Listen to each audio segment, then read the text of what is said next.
बाद आपसे मिल रहा हूँ और आज हम डिस्कस करने वाले एक बहुत इंपॉर्टेंट टॉपिक जिसका नाम है मीन और स्टैंडर्ड डिवीएशन।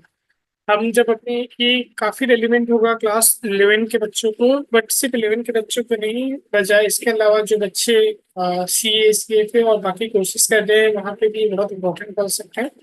दोस्तों, मीन और स्टैंडर्ड डिवीजन के बारे में बहुत कुछ सुनते हैं, कुछ बच्चों को समझ आता है, कुछ को नहीं समझ में आता है, बट आज हम एक बहुत प्रैक्टिकली इसको समझने वाले हैं कि एक्चुअल लाइफ में इसका क्या एप्लीकेशन है, होता क्या है मीन, होता क्या है स्टैंडर्ड डिवीजन। तो बिना वक्त गवाए चलिए देखते हैं कि क्या होता है मीन और इसे हम पे कैलकुलेट कैसे करते हैं। सिमिलरली स्टैंडर्ड डिवीजन कैसे क्या होता है और उसको पे कैसे कैलकुलेट करते हैं। तो सबसे पहला कॉन्सेप्ट है कि मीन क्या होता है। तो दोस्तों, आपको पता होगा एक बंदा है जिसका नाम है विराट कोहली, राइट। किसी को पता है विराट कोहली का वनडे का एवरेज कितना है? सर, उसका एवरेज है 58। तो सर 58 का मतलब क्या होता है? मान लो विराट कोहली ने अपने लाइफ में मान लो 5 मैचेस ही खेले होंगे, ठीक है। और 5 मैचों में उसका स्कोर हो, उससे उसने पहले मैच में बनाए 55 रन, अगले मैच में बनाए 65 रन, उसके अगले मैच में बनाए 5 रन, उसके बाद उसने बनाए 105 रन, और तीसरे मैच में उसने बनाए 40 रन। तो अगर मैं ऐसा करूँ कि 5 मैचेस में विराट कोहली ने कितने बनाए, तो आप बोलोगे 55, 65, 5, 105, 40, राइट। लेकिन कोई बोले कि 5 मैच में बताओ मेरे को ऑन एन एवरेज उसने कितना बनाया, तो आप क्या करोगे? आप सीधे इसे जोड़ोगे, ठीक है। तो सर अगर मैं इसको जोड़ूं, 55 65 हो गया मेरा 120, 125, 130, 230, 270, 270 रन उससे बनाए 5 मैचेस में। तो सर एक मैच में उससे कितना बनाया? तो 270 को अगर मैं डिवाइड करूं 5 से तो बनता है 54। तो मैं बोलूंगा कि विराट कोहली का जो एवरेज है, बैटिंग एवरेज, अगर वो एक दिन खेलने आते हैं तो ऑन एन एवरेज वो एक मैच में 54 रन बनाएगा। तो 54 will be his batting average और 54 विल बी हिज मीन। समझ आया? नहीं समझ में आया दोस्तों? आई होप आपको समझ में आया होगा। तो अगर इसी स्कोर का अगर हम ऐसे देखें कि कभी वो बनाता है 105 रन, कभी बनाता है 54 रन, कभी बनाता है 70 रन, कभी बनाता है 5 रन, राइट। अगर इसको अपने एक ऐसे ग्राफ में डालें तो कुछ ऐसा ग्राफ निकल के आता है, और उसके बीच का जो पॉइंट होगा इसको अपने बोलेंगे मीन, विच इज 54। इसमें 105 का स्कोर भी है, इसमें 5 का भी स्कोर है। तो इस डिस्ट्रीब्यूशन को गाइस, जहाँ उसके स्कोर को जो हमने एक ग्राफ में डालना है, इसको अपने बोलते हैं नॉर्मल डिस्ट्रीब्यूशन। कि नॉर्मली अगर इसको डिस्ट्रीब्यूट करें तो कैसा दिखेगा, ठीक है। और ये स्कोर जो हुआ है, ये 5 हुआ, ये 105 हुआ, ठीक है। तो अब क्या बोलेंगे कि ये जो स्कोर है उसका वो डेविएट करेगा फ्रॉम इट्स मीन। तो ऑन एन एवरेज मैं बोलूं कि उसका स्कोर कितना इससे डेविएट करेगा, ठीक है, कितना डेविएट करेगा या कितना डिवीशन होगा ऑन एन स्टैंडर्ड बेसिस, उसको बोलते हैं स्टैंडर्ड डेविएशन, ठीक है। अब इसको कैसे कैलकुलेट कैसे करेंगे? चलिए अपने एक बार एक काम करते हैं, पांचों मैच के वैल्यूज देखते हैं कि मान लो इसका मैचेस, और मैचेस में क्या बोलते हैं, 1 2 3 4 5। पहले मैच में उसने बनाया मान लो 55 रन, दूसरे में बनाया 105, फिर उसने बनाया 70, फिर बनाया 5, फिर बनाया 40। ये इसको स्कोर है, ठीक है। अब मैं क्या करूंगा, मेरे को करना पड़ेगा इन सारे वैल्यूज का एडिशन कर लूँ।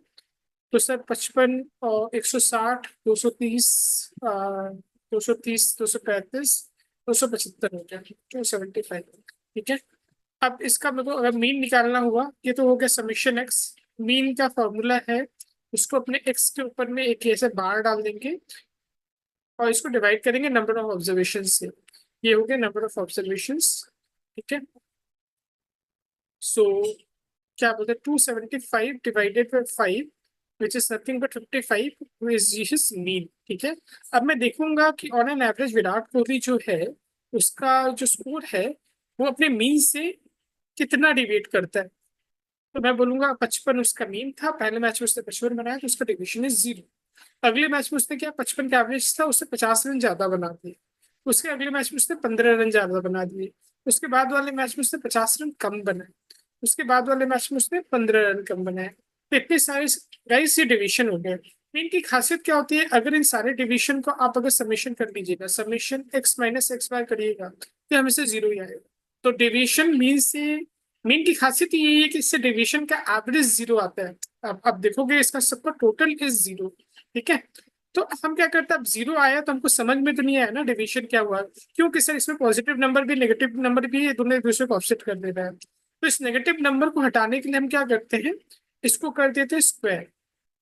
हर एक नंबर का स्क्वायर कर दिया, फिर जीरो हो गया, 50 का स्क्वायर 2500 हो गया, 15 का 225 हो गया, इसका अगेन 2500 हो गया, इसका 225 हो गया। अब इन सब का अपने टोटल कर लेंगे तो 2500 5000 और ये 450, 5450। ठीक है, ये 5450 का डिवीजन आया। तो हम क्या करें, 5450 डिवाइडेड बाई 5, तो सर क्या होगा, 1090। अगेन 1090 डिवीजन आया, बट हम क्या कि ये आया था मेरे स्क्वायर करने के बाद, तो अब हम इसको करते हैं स्क्वायर रूट कर लेते हैं। अगर अपने स्क्वायर रूट करेंगे तो इसका वैल्यू ऑन एन एवरेज अगर मैं बोलूँ तो करीब 30 32 35 के आसपास आएगा। हम एग्जैक्ट नंबर नहीं लेते, मान लीजिए एक बार के लिए मान लेते हैं ये 33 आता है। इसको अपने बोलते हैं स्टैंडर्ड डिवीजन। स्टैंडर्ड डिवीजन क्या बोलता है, ऑन एन एवरेज अगर विराट कोहली एक मैच में 55 रन बनाता है तो उसका स्कोर उससे 33 रन इधर या उधर हो सकता है। इसको बोलते हैं standard division. On an standard basis his score could be 33 run इधर लो और हाई। इसको अपने, या फिर सिंपली बोले 33 अगर अपने 55 से माइनस करेंगे तो इधर ही कैन स्कोर 22 और he can score 88, that is the expectation.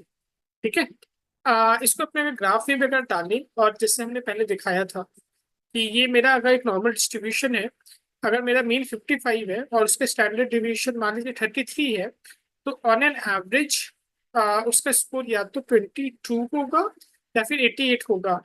Guys इसकी होने की प्रोबेबिलिटी जो होती है, हम बोलते हैं इस एरिया में इसने ऑलमोस्ट, आप देखोगे तो बहुत एक लंबा चौड़ा या बहुत बड़ा एक वॉल्यूम इससे कवर कर लिया, तो ऑलमोस्ट हम बोलते हैं 68% ऑफ द रेंज कवर कर लिया है।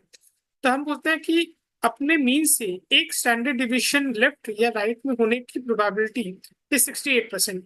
अगर मान लो उसका डिवीजन एक ना हो के दो स्टैंडर्ड डिवीजन हो, ठीक है, कि आज अगर हम दो बार स्टैंडर्ड डिवीजन को लेफ्ट और राइट में करते हैं कि दो सिग्मा डिवाइड करेगा, तो सर इसका स्कोर क्या हुआ, 20 से मैं फिर 33 माइनस करता हूँ तो मोटा मोटी जीरो ही हो गया, उससे कम क्या बनाएगा। और 88 में अगर मैं 33 जोड़ देता हूँ तो करीब करीब 121 हो गया। तो 0 से 121 अगले मैच में विराट कोहली स्कोर करेगा, उसकी प्रोबेबिलिटी हो जाती है 95%। तो I am 95% confident that in the next match Virat Kohli will score 0 to 121।